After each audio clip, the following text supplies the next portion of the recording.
시편 66편 1절부터 20절까지 제가 한번 읽어드릴게요. 같이 찬찬히 말씀을 좀 묵상하면서 같이 마음으로 읽어주세요. 시인도자를 따라 부르는 노래. 온 땅이여 하나님께 즐거운 소리를 낼지어다. 그의 이름의 영광을 찬양하고 영화롭게 찬송할지어다. 하나님께 아뢰기를 주의 일이 어찌 그리 어미하신지요. 주의 큰 권능으로 말미암아 주의 원수가 주께 복종할 것이며 온 땅이 주께 경배하고 주를 노래하며 주의 이름을 노래하리이다 할지어다. 셀라. 와서 하나님께서 행하신 것을 보라. 사람의 아들들에게 행하심이 어미하시도다. 하나님이 바다를 변하여 육지가 되게 하셨으므로 무리가 걸어서 강을 건넜고 우리가 거기서 주로 말미암아 기뻐하였도다. 그가 그의 능력으로 영원히 다스리시며 그의 눈으로 나라들을 살피시나니 거역하는 자들은 교만하지 말지어다. 셀라. 만민들아 우리 하나님을 송축하며 그의 찬양 소리를 들리게 할지어다. 그는 우리 영혼을 살려두시고 우리의 실족함을 허락지 아니하시는 주시로다. 하나님이여 주께서 우리를 시험하시되 우리를 단련하시기를 은을 단련한 같이 하셨으며 우리를 끌어 그물에 걸리게 하시며 어려운 짐을 우리 허리에 메어 두셨으며 사람들이 우리 머리를 타고 가게 하셨나이다. 우리가 불과 물을 통과하였더니 주께서 우리를 끌어내사 풍부한 곳에 들이셨나이다. 내가 번제물을 가지고 주의 집에 들어가서 나의 소원을 주께 갚으리니 이는 내 입술이 낸 것이요 내 환난 때에 내 입이 말한 것이니이다. 내가 순양의 향기와 함께 살찐 것으로 주께 번제를 드리며 숫소와 염소를 드리리이다. 셀라. 하나님을 두려워하는 너희들아 다 와서 들으라. 하나님이 나의 영혼을 위하여 행하신 일을 내가 선포하리로다. 내가 나의 입으로 그에게 부르짖으며 나의 혀로 높이 찬송하였도다. 내가 나의 마음에 제약을 품었더라면 주께서 듣지 아니하시리라. 그러나 하나님이 실로 들으셨으며 내 기도 소리에 귀를 기울이셨도다. 하나님을 찬송하리로다. 그가 내 기도를 물리치지 아니하시고 그의 인자하심을 내게서 거두지도 아니하셨도다. 아멘. 말씀이 이해될 듯 하면서 또 안 되는 부분도 있죠. 시편 66편을 우리가 정말 시편 기자와 같이 시편 66편의 내용을 이해하고 찬양할 수만 있다면 그는 정말 선택된 선민의 길을 가고 있는 하나님의 자녀라고 할 수 있습니다. 지금 시편 66편을 통해서 시편 기자가 온 땅이 하나님께 즐거운 소리를 낼지어다 하면서 찬양하고 찬송할지어다 하면서 계속 하나님을 찬양하고 영광을 돌리고 찬송하는 이유가 뭡니까? 그 이유를 가만히 읽어보니까 참 기가 막힌 거예요. 그 이유가 뭐냐면 핵심적인 내용이 거예요. 하나님을 이렇게 경배하며 노래하고 또 노래하고 찬양하는 이유가 뭐냐? 10절입니다. 10절 말씀. 하나님이여 주께서 우리를 시험하시되 우리를 단련하시기를 은을 단련한 같이 하셨다라는 거예요.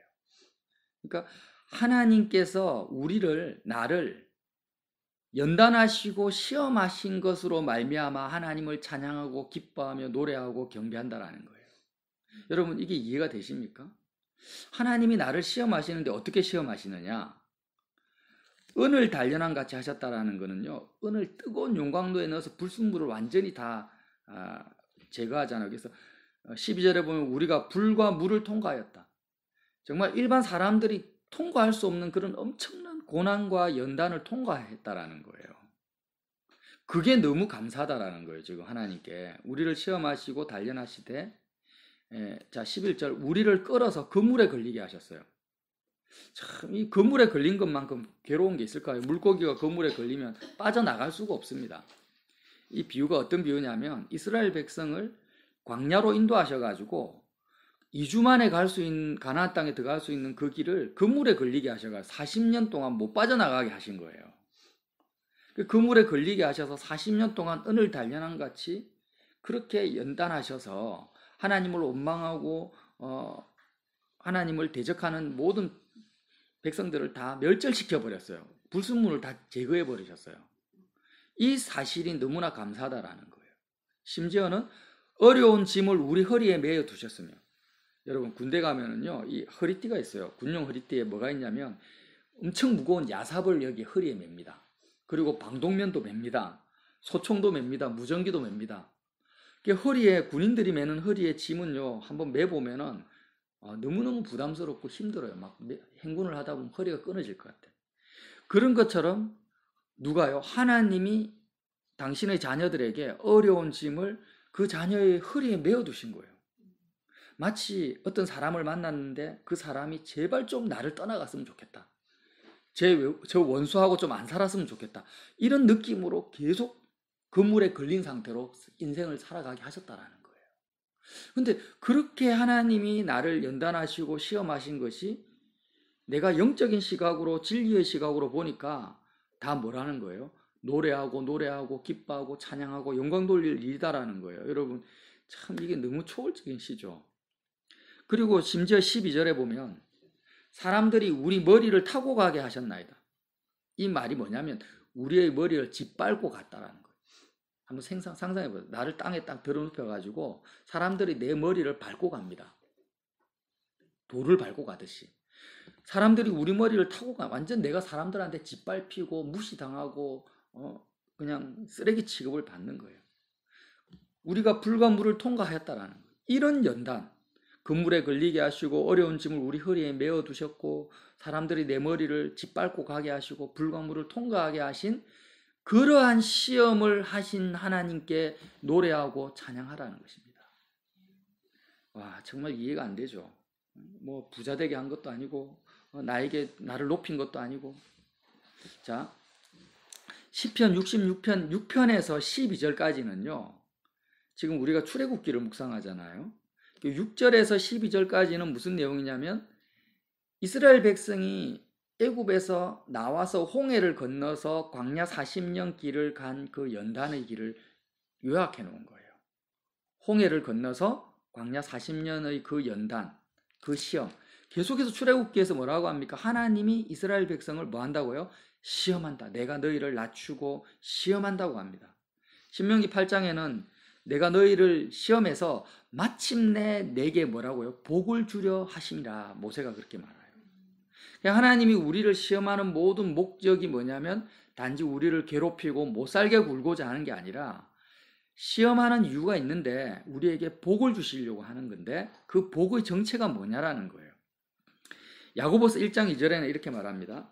너희가 여러 가지 시험을 당하거든 온전히 기쁘게 여기라. 지금 시편 66편의 시편 기자처럼 기쁘게 여기라는 거예요. 이렇게 노래하며 찬양하면서 너희가 여러 가지 시험을 만나거든.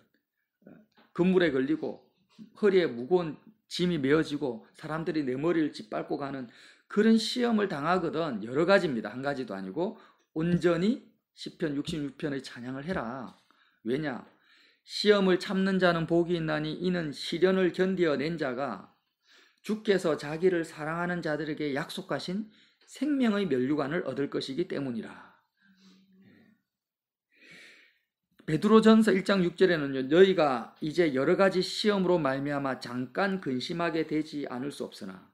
그러니까 모든 하나님의 자녀와 서민들에게는요. 이런 시험과 연단이 없을 수가 없다라는 겁니다. 예수 믿으면 모든 것이 다 잘 되고 아무 일도 안 일어나고 그냥 날마다 형통하느냐, 그게 아니라는 거예요. 모든 그리스도인들이 다 통과해야 될 시험이 있고 연단이 있다라는 거예요. 피해갈 수가 없어요. 시험이 없고 연단이 없다고 말하시는 분이 있다면 그분은 아주 미혹입니다. 그거는. 왜냐하면은 예수님조차도 시험을 받으셨기 때문이에요.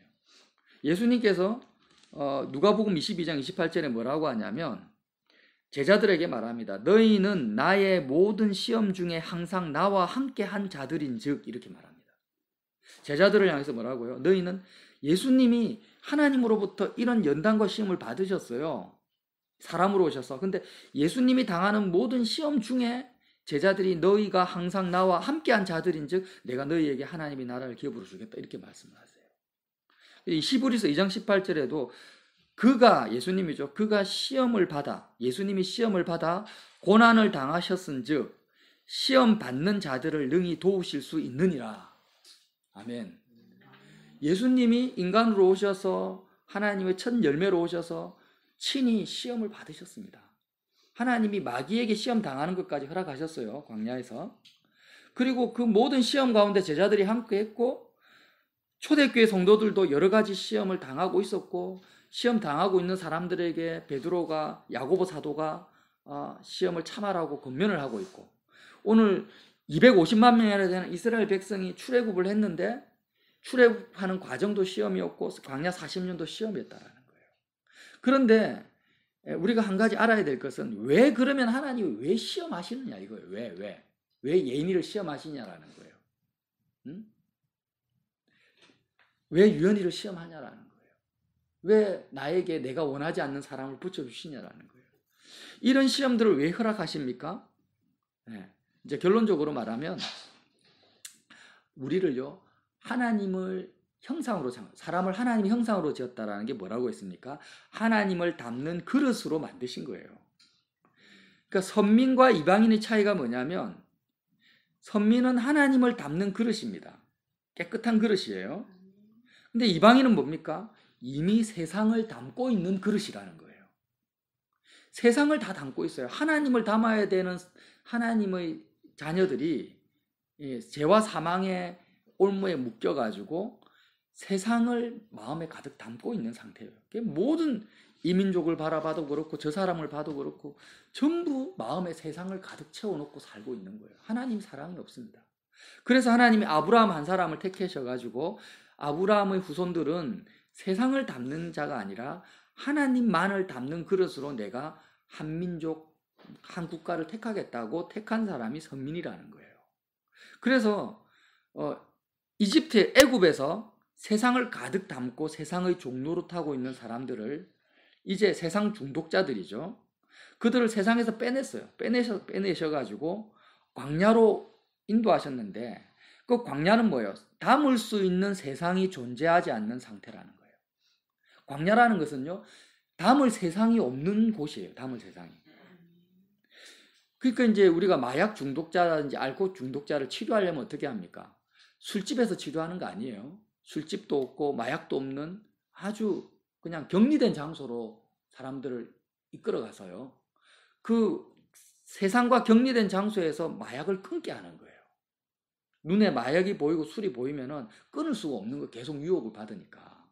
그러니까 애굽 땅에서는 세상을 이미 담고 있는 그 종로로 타고 있는 선민들에게 그 마음속에 있는 세상을 빼낼 수가 없고 하나님을 담을 수가 없으니까, 이제 선민들을 어떻게 합니까? 광야로 인도하셔가지고 이미 세상을 가득 담고 있는 그들의 세상을 끊게, 단절시킨다라는 거예요. 홍해 사건이 침례고 세례인데 세상과의 단절을 말하지 않습니까? 홍해를 건넜다라는 건 세상과 끊어진 거고 단절된 것이야.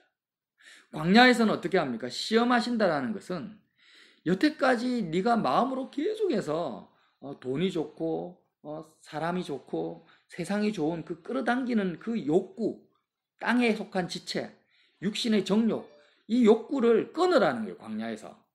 그걸 끊고 이제는 채우고 싶어도 채울 게 아무것도 없는 그런 금단 정상이 일어나는 거예요. 광야에서 이스라엘 백성들이 계속 원망하고 불평한 이유가 뭐예요? 금단 정상이에요. 금단 정상. 이제 술도 안 주고 마약도 안 주니까 이제 죽고 싶은 거예요. 그냥 원망하고 불평하고. 하나님은 그들을 치료하시는 하나님입니다. 나 여호와는 너희를 치료하는 여호와다라고 말씀하셨는데도 불구하고 그들은 계속해서 하나님께 원망하는 거, 왜 나에게 안 주십니까? 세상을 안 주십니까? 내 소원을 안 들어주세요. 그게 시험이라는 거예요. 그게 시험. 결국에는 왜 하나님이 은을 단련한 같이 하시고 그물에 걸리게 하시고 어려운 짐을 우리 허리에 메어 두십니까? 계속해서 이스라엘 백성들이, 우리가요, 세상을 마음에 담고자 하니까 야곱이 하나님과 싸움과 같이 선민들이 하나님과 씨름하고 있는 거예요. 그래서 홍해 사건이 뭐라고요? 세상과 단절되는 거, 끊어지는 거. 광야는 뭐예요? 세상과 끊어진 상태에서 이제는 보이지 않는 하나님, 보이지 않는 하나님의 나라를 우리의 마음속에 채워 넣는 기간이 광야입니다. 이 홍해와 광야의 여정을 통과하지 않는 사람은 결단코 하나님의 형상이 될 수가 없다라는 것입니다. 하나님의 나라에 들어갈 자격을 갖추지 못한다는 거예요. 하나님의 나라는 은혜로 받는 것이고 거저 받는 건데, 은혜로 받는다, 거저 받는다고 해서 우리가 하나님의 자녀의 자격을 갖추지 않는 것은 아니에요. 유연 알겠지? 유연이가 예수님 때문에, 예수님의 은혜로 천국 가는 건 맞아요. 그렇지만 그렇다 해서 하나님의 자녀의 자격이 없는데 천국 가는 건 아니라는 거예요. 그러니까 은혜로 받는다라는 것은 뭐냐면 내 노력으로 자격을 갖출 수가 없는데 예수님의 그 공로로 내가 갖춰야 될 자격을 갖추게 된다라는 거예요. 마음을 다하고 목숨을 다하고 성품을 다해서 하나님을 사랑하는 자만이 천국에 갑니다. 아멘? 이 기준을 우리는 낮춰서는 안 됩니다. 내가 세상을 사랑하고 있고 세상 중독자인데 천국에 갈 수 있다? 그런 말은 성경에 없어요. 그게 아니에요. 나는 정말 율법의 1.1획도 나는 변하지 않는다. 나는 율법을 폐하러 온 자가 아니라 나는 율법을 완성하기 위해 왔다. 예수님이 그런 말씀하셨단 말이에요. 그러니까 내 속에 있는 하나님의 말씀과 율법이 온전해져야지 천국에 가는 거예요. 행위로 가는 건 아니죠. 내 행위로, 내 노력으로 가는 건 아닙니다. 그래서 하나님께서 이스라엘 백성에게 은혜를 베풀어 주시는데 어떤 은혜는요? 이스라엘 백성을 연단하고 시험하는 은혜요. 선민의 자격을 갖추게 하시려고 하나님을 닮는 그릇이 되게 하시려는 거예요. 우리가 조선시대에는 태자로 태어나고 왕자로 태어나도 그가 왕이 됐는데 왕위를 가진 피는 혈육은 이제 세자인데 자격이 없으면 어떻게 됩니까? 구테타 일어납니다. 폐위됩니다. 그리고 어떻게 용모가 일어나는 거예요. 그것처럼 내가 하나님의 선민이 되었지만 자격을 갖춰야 됩니다. 그 자격을 갖추기 위해는 어떻게 해야 되고요? 시험과 연단이 필요하다라는 거예요. 어떤 시험요? 세상을 끊는 시험, 하나님으로 채우는 시험. 이 시험과 연단의 과정을 딱 두 개로 요약하면 홍해와 광야입니다. 홍해와 광야, 출애굽과 광야예요. 그러니까 우리가 출애굽과 광야 사건 전체 이 40년간의 이 시험과 연단 사건을요, 우리의 마음에서 이 사건이 일어나야 되는 거예요. 그러니까 이 시대의 이스라엘 백성뿐만 아니라 오늘을 사는 저와 여러분, 한국 교회의 성도들 마음속에 출애굽과 홍해와 광야 사건이 우리 마음속에서 일어나지 않으면 우리는 하나님 자녀의 자격을 갖출 수 없고 천국에 들어갈 수 없어요. 가나안 땅으로 들어갈 수 없다라는 거예요. 이거는 불변의 원칙입니다. 자, 그러면 이제 13절을 한번 보세요. 12절. 그런 연단을 통해서 주께서 우리를 끌어내사 풍부한 곳에 들이셨어요. 가나안 땅으로 들어갔단 말이에요. 그러니까 13절부터 20절까지의 내용이 뭐냐면 홍해와 광야를 통과한 가나안 백성이 이제 가나안 땅에서 도대체 뭘 하냐라는 겁니다. 홍해도 없고 광야도 없어요. 이제는 가나안 땅에 들어왔으니까. 광야 40년은 다 지나가 버렸습니다. 그럼 가나안 땅에 들어와서 뭘 하겠느냐? 13절에 내가 번제물을 가지고 주의 집에 들어가서 나의 소원을 주께 갚으리니 이는 내 입술이 낸 것이요 내 환난 때에 내 입이 말한 것입니다. 이 번제를 드린다라는 거예요. 제사를 드린다라는 거예요. 내가 번제물을 가지고 주의 집에 들어갑니다. 성전에 들어갑니다. 가나안에서는요 성전이 세워지죠. 가나안 땅에는 솔로몬 성전이 세워지고 스룹바벨 성전이 세워져요. 성전이 왜 세워졌냐라면 성전을 세운 이유는요 딱 한 가지입니다. 너희 마음이 홍해 사건과 광야 사건을 너의 마음이 경험하는 거예요. 성전을 통해서.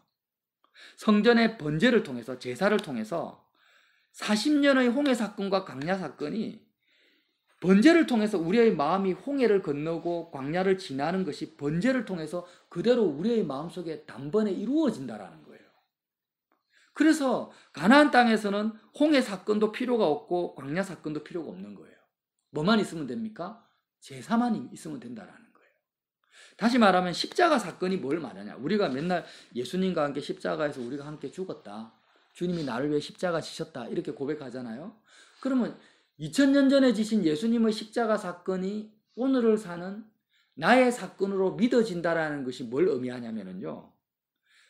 저와 여러분의 마음속에 이스라엘 백성이 받았던 430년간의 그 노예 생활, 그리고 10가지 재앙, 애굽에서의 10가지 재앙, 홍해를 걷는 사건, 광야에서의 40년 사건, 그리고 가나안 땅에 들어와서 여호수아의 정복 전쟁이 있잖아요. 여리고 성이 무너지고 아이 성이 함락하고 이런 모든 이스라엘 백성의 40년이 넘는 이 모든 여정이 내 마음 안에서, 저와 여러분의 마음 안에서 단번에 다 성취되어진다라는 거예요. 이게 뭐예요? 십자가 사건이라는 것입니다. 이게 번제의 의미라는 거예요. 이것을 찬양하는 거예요. 지금 시편 기자가 이 놀라운 일을 행하신 하나님께 내가 찬양하지 않을 수 없다. 이스라엘 백성은 그렇게 광야에서 40년 동안 연단 받았는데 어떻게 합니까? 가나안 땅에 들어가지도 못하고 다 광야에서 멸절당했는데 예수님을 말미암아, 예수 그리스도로 말미암아 예수님이 나보다 먼저 시험을 받으신 거예요. 내가 당해야 될 시험을 예수님이 먼저 받으시고 승리하시고 세상에 대해서, 죄에 대해서 죽으시고 나를 대신해서 부활하시고 승천하신 그 주님의 그 사건을 내가 나의 사건으로 받아들였더니 하나님이 나에게 하나님의 자녀로서 갖춰야 될 자격, 하나님을 닮는 그릇으로 삼고자 하는, 그러니까 생명의 멸류관을 주고자 하는 모든 내 마음에 갖춰야 될 자격이 순식간에 내 마음속에서 이루어지는 것을 보고 하나님의 행하심이 의미하시도다 하면서 찬양한다라는 거예요, 여러분. 여러분, 그래서 시편 기자가 뭐라고 하냐면, 이제 그렇게 광야에서 연단받을 때, 홍해를 건널 때 원망하고 불평하지 않을 수 없었죠. 예. 은을 단련한 것 같이 건물에 걸리게 하시고 어혈이 어려운 줌을 메어두시고 막 이렇게 많은 시험들이 올 때 내가 감사가 없었어요. 솔직히 말해서. 너무너무 힘들었고 외로웠고 고달팠고, 하나님 왜 나를 버리셨나이까? 하나님 어찌하여서 나를 사랑하신다면서 왜 나에게 이런 고난을 주십니까? 하면서 하나님의 사랑을 의심하지 않을 수 없었다는 거예요. 그럼에도 불구하고 하나님이 뭐라고 하십니까? 야, 네가 그렇게 힘들어하고 어려워하고 원망불평하는 이유가 뭔지 알아? 네가 아직 너의 마음속에 세상을 담고 있기 때문이야. 한번 너의 마음에서 세상을 다 털어내봐. 완전히 세상에 대해서 죽어봐. 죽어보고 그런 시험 속에서 물이 없고 양식이 없고 사람이 없는 그 광야 가운데서 하나님으로 한번 채워져봐. 만족해봐. 하나님을 한번 담아봐. 그러면은 너의 마음에 생수의 강이 넘칠 거야. 이 시험을 계속 받아왔던 거예요, 시편 기자가. 계속 받아오면서 하나님을 담고 보니까 너무 좋거든요. 시험 가운데서도 하나님으로 말미암아 기쁘고 즐거운 찬양이 일어나는 걸 통해서 이제 마음에 결심을 하네, 마음에 서원을 하게 된 거예요. 결심을. 하나님, 이제부터 어떤 시험이 와도 나는 하나님으로 만족하겠어요. 내가 하나님으로 기뻐하고 하나님을 즐거워하겠어요. 하나님만을 담는 그릇이 될게요. 깨끗한 그릇이 될게요. 이렇게 서원을 하게 된 거예요. 그렇게 하고 나서 이제 가나안 땅으로 들어갔단 말이에요. 들어가서 이제부터는 어떻게 합니까? 내 마음속에 다시 또 세상을 담고 눈에 보이는 것을 담을 때마다 마음으로, 영혼으로 홍해를 건너고 광야를 지나는 겁니다. 하나님을 담기 위해서.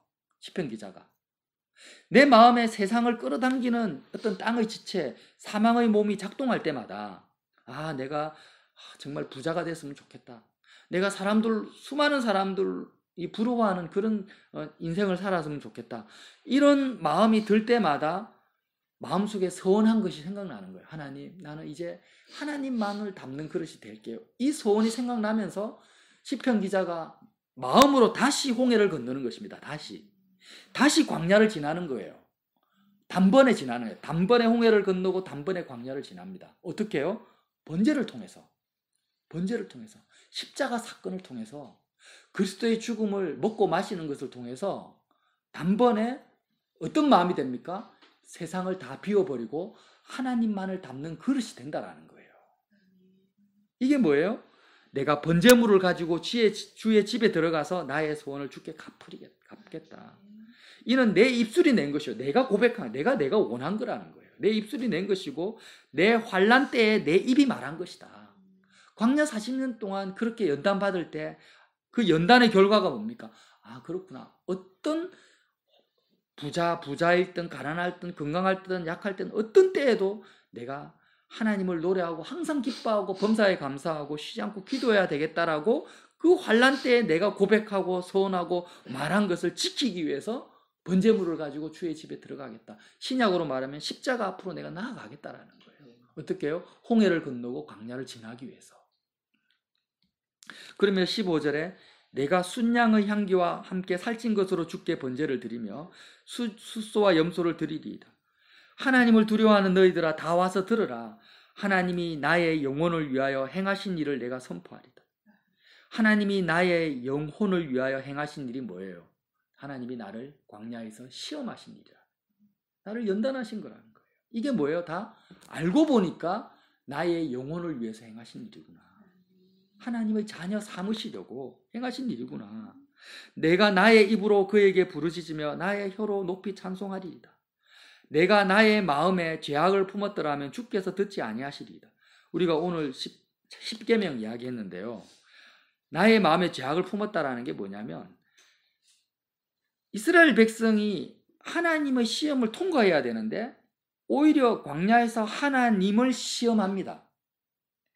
마음으로 하나님을 시험하는 게 뭐예요? 하나님을 시험하면서 하나님께 부르짖는 게 뭐예요? 시험한다라는 게 뭐라고 했죠? 하나님 나에게 물 주시면은 목마를 때 물 주시면 하나님이고 물 안 주시면 하나님 자격 박탈. 이게 하나님 시험하는 거예요. 하나님 나에게 건강을 주시면 나를 사랑하는 것이고 나를 건강 안 주시면 나 미워하는 걸로 알겠어요. 하나님 건강 주세요 하고 부르짖는 것이 뭐예요? 내가 나의 마음에 죄악을 품은 상태에서 부르짖는 거예요. 그렇게 내가 만약 기도했다면 주께서 나의 기도를 듣지 아니하셨을 거라고 그런 거예요. 근데 시편 기자는 어떻게 기도했다라는 거예요? 하나님을 시험한 것이 아니라 오히려 하나님의 시험과 연단을 마음에 받아서 그것을 통과했다라는 거예요. 그 상황, 궁핍한 상황, 부족한 상황, 결핍된 상황, 세상과 단절된 상태에서 하나님, 나는 목마른 사슴이 시냇물을 찾듯이 하나님을 향해서 내가 목마릅니다, 주님. 하나님으로 채워주세요. 하나님을 더 만나기를 원합니다. 내가 하나님을 만나고 하나님을 알게 된다면 내가 이렇게 돈 떨어지고 목마르고 부족한 결핍된 상황이 하나도 나에게는 결핍도 아니고 부족함도 아니고 내가 온전한 천국을 누릴 수 있을 것인데 내가 지금 하나님이 없어서 이렇게 목마릅니다, 주님. 이렇게 기도했다라는 거예요. 그래서 주님이 그 기도에 응답하시고 19절에 그러나 하나님이 실로 들으셨으며 내 기도를 들으시고 기뻐하셨어요. 실로 들으셨으며 내 기도 소리에 귀를 기울이셨도다. 하나님을 찬송하리로다. 그가 내 기도를 물리치지 아니하시고 그의 인자하심을 내게서 거두지 아니하셨도다. 이게 시편 기자의 고백입니다. 저와 여러분의 고백이 되시기를 예수님 이름으로 빌어드립니다. 주님이 시험을 받으셨어요. 자, 이전에는요. 이 연단과 시험을 통해서 우리의 뭐가 바뀝니까? 이전에는 우리의 마음속에 세상 것으로 가득 채우려고 하고 세상으로만 기쁘려고 만족하려고 하는 상태에서 예수님을 믿어서 예배당 안으로 들어옵니다. 예배당 안으로 들어오니까 이제는 어떻게 하냐면 주의 사역, 주님의 능력, 주님의 권능으로 만족하려고 해요. 이거 전에 한번 지적했잖아요.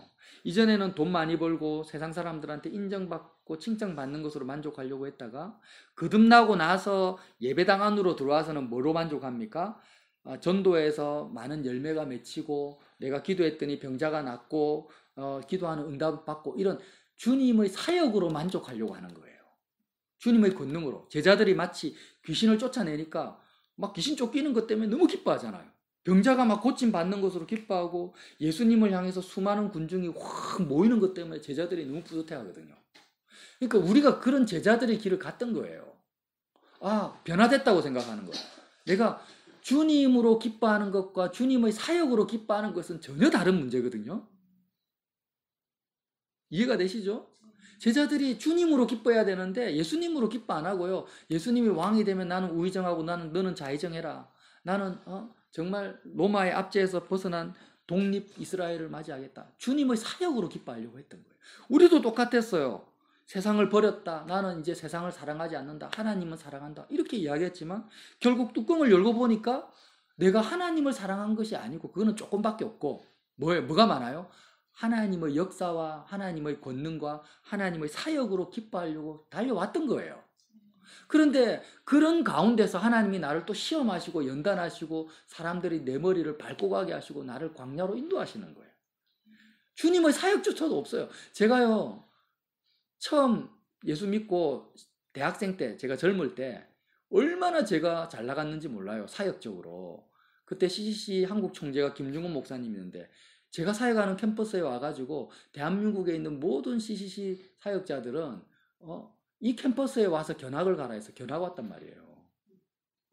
그 대학생들이 300명, 150명씩 구름대 같이 모여서 그렇게 부흥이 일어났다고, 캠퍼스 부흥이 일어났어요. 근데 그것도 아니구나. 제가 연단을 엄청 받았거든요. 시험을 받고 연단을 받고 나니까 그게 다 헛수구나, 헛수. 그게 외모로 복음을 전하는 것이 참으로 복음을 전하는 게 아니구나라는 걸 시험과 연단 가운데 제가 깨닫고 하나님이 거기서 멀어지게 했다는 거예요. 그거를. 그리고 나서 어떻게 합니까? 내가 부흥을 꿈꾸지 아니하고 대형 교회 꿈꾸지 아니하고 시골로 갔어요. 시골로 가가지고 창녕 시골에서 17년 동안 농촌 사역했지 않습니까? 농촌 사역. 시골에 처박혀가지고 이제는 외모로 참으로 복음을 전하려고 그랬는데 처음에는요 남전도의 회원이 한 10명 됐나? 10명, 12명이었는데 나중에는 60명, 70명이 됐어요. 창녕에서 제일 큰 교회가 된 거예요. 시골에서. 시골 교회는 부흥하기 힘들거든요. 뭐 제가 다 한 건 아닙니다. 그렇지만 어쨌든 어떻게 됩니까? 창녕군에서는 최고 큰 교회가 됐어요. 그렇게 되니까 야 정말 하나님이 역사다 했는데 거기서 또 연단을 받는 거예요. 제가 짓밟히고 연단 받고 시험 받고 하니까 이제는 어떻게 합니까? 그것도 헛수구나. 정말 중요한 것은 내가 예수님, 보이지 않는 하나님, 그분 자체만을 내가 담아야 된다는 것을 그 수많은 연단을 통해서, 진짜 40년에 조금 못 미치는 연단을 통해서 깨닫고 지금 뭐 하고 있습니까? 이제는 다 버리고 또 가정교회를 하고 있는 거예요. 정말 몇 명 되지 않잖아요, 지금. 근데 이 속에서도 부족한 거예요. 이것도 부족한 거예요. 뭐예요? 이제 내가 정말 십자가 앞에 나아가서 정말 광야에서 하나님 한 분으로만 만족하고 기뻐할 때 저와 여러분 어떻게 된다라는 거예요. 천국 시민의 자격을 갖추게 된다라는 거예요. 나머지 사역은 하나님이 알아서 하시는 거예요. 왜 이스라엘 백성에게 모든 것을 다 가신 하나님이 아무것도 없는 광야에서 물이 없어서 원망불평할 수밖에 없는 상황에 처하게 하셨겠어요? 왜 하셨겠어요? 하나님 가지게 하시려고. 하나님만을 담게 하시려는 거예요.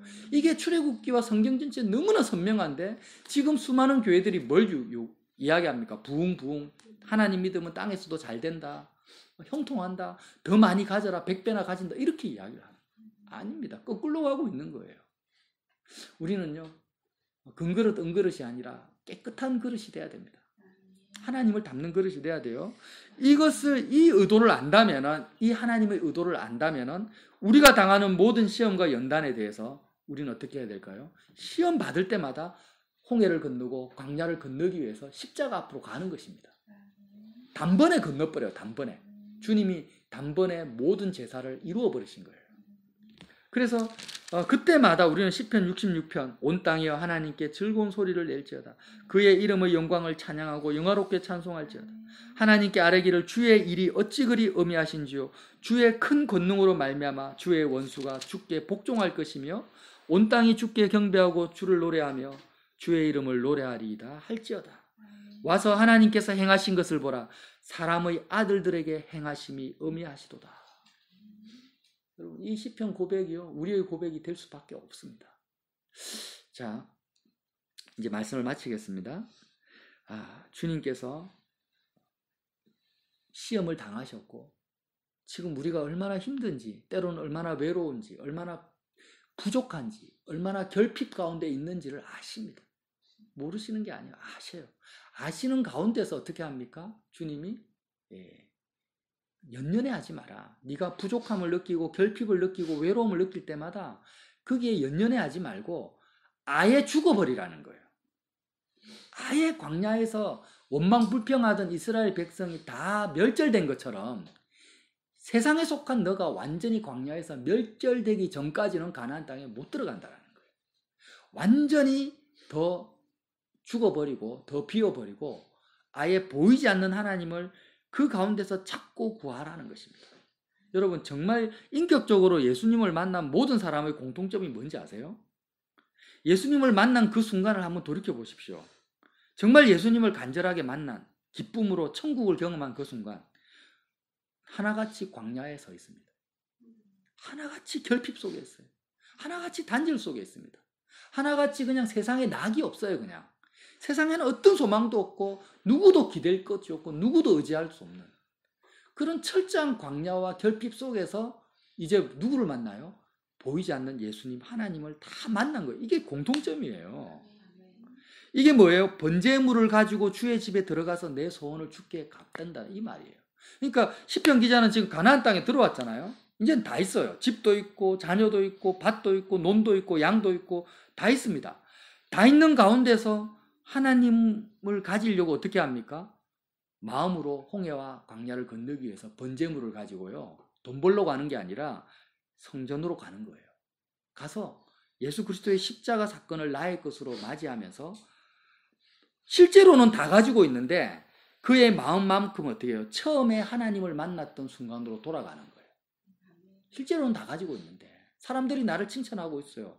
와, 집사님, 장로님, 목사님, 최고예요. 이렇게 하고 있는데 거기에 마음을 빼앗기지 아니하고 정말 내가 예수님 처음 첫사랑 있잖아요. 예수님을 처음 만났을 때 하나님 정말 세상 아무것도 필요 없어요. 내가 예수님만 있으면 돼요. 이 주님과의 첫사랑을 회복하려고 이 소원을 갚으려고 십자가로 가는 사람이에요. 그 사람이 어떤 노래를 합니까? 정말 그 사람의 기도를 주님이 들으신다라는 거예요. 외면하지 아니하시고 그의 기도는 마음의 죄악을 품은 기도가 아니라 하나님이 기뻐하시는 마음을 품고 있는 사람의 기도라는 거예요. 그래서 우리는 언제 조심해야 됩니까? 형통할 때 조심해야 돼요. 잘 될 때 조심해야 되고 세상의 아무 근심 걱정 문제가 없을 때 우리는 지극히 깨어 근신해야 됩니다. 마음을 지켜야 됩니다. 그래서 오늘 시편 기자의 말씀 13절 내가 번제물을 가지고 주의 집에 들어가겠다. 시편 전체가 이 내용이에요. 시편 전체가 내가 성전에 올라간 노래를 하는 것입니다. 그러니까 저와 여러분이 하나님이 왜 시험하십니까? 우리를 하나님 닮는 그릇으로 삼기 위해서 이것을 위해서 십자가로 날마다 나아가는 홍해와 강야를 통과하는 거라 했습니다. 십자가를 통과하는 게 뭐라고요? 홍해와 강야를 단번에 통과하는 거예요. 그 은혜와 축복을 날마다 누리시기를 예수님 이름으로 빌어드립니다.